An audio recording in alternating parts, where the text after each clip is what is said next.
فکری من یک روز دو روز تنج میشد، همه جا تنج میشد، نای میشد.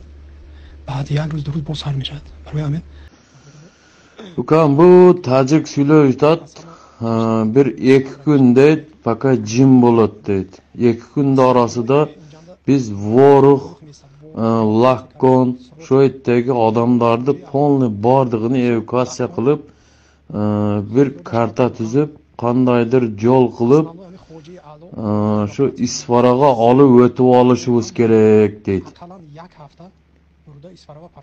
Şonu hareketiga kirishimiz kerak. Anam pushaymon qilib qo'yaylik deb shunday deb söylabdir bu tajik.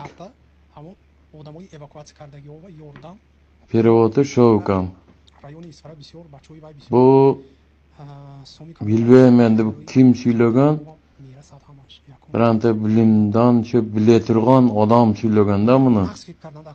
Bir iki kun fakat jim bo'ladi. İki günde içinde Lakkon, Voruh, şu etteki adamlardı biran yol kılıp alıp İsfaraga alıp ötüp alışımız gerek dep söylep durdu şu.